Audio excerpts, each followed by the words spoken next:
সংসদ নির্বাচন আয়োজনে নির্বাচন কমিশনকে ঘটা করে যেসব কর্মযোগ্য গোছাতে হয় তার মধ্যে অন্যতম ভোটার তালিকা প্রস্তুতির কাজ, যেটি সংখ্যার হিসাব বিবেচনায় থাকে দল নিবন্ধন প্রক্রিয়া থেকে শুরু করে নির্বাচন সংক্রান্ত বেশ কিছু বিষয়ে।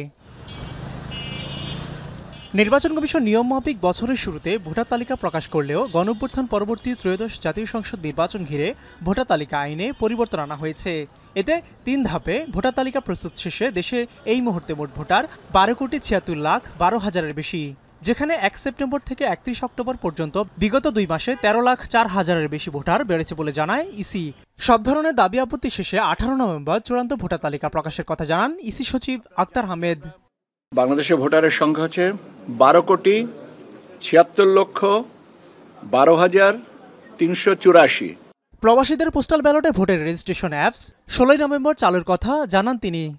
ভোটার হতে হবে এবং যিনি ভোটার তিনি নিবন্ধনের মাধ্যমে অ্যাপের মাধ্যমে নিবন্ধিত হয়ে তিনি ভোট দিবেন। অ্যাপের মাধ্যমে যে নিবন্ধনের প্রক্রিয়াটা, এই অ্যাপটা এখনো পর্যন্ত লঞ্চ হয়নি, এটা ট্রায়াল ফেজে আছে।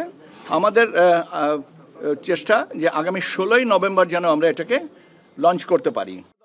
সংশোধিত আরপিওর ২০ অনুচ্ছেদে থাকা জোটবদ্ধ হলেও নিজ দলের প্রতীকে ভোট করার বিষয়ে ইসির আপাতত কিছু বলার নেই বলেও স্পষ্ট করেন ইসি সচিব। এ বিষয়ে আমাদের এখান থেকে নতুন করে কোনো কিছু বলার নেই। আমাদেরকেও অপেক্ষা করতে হবে আইন মন্ত্রণালয় থেকে আমরা চূড়ান্ত অবস্থানটা পাওয়ার পরে এই বিষয়ে কথা বলা যাবে।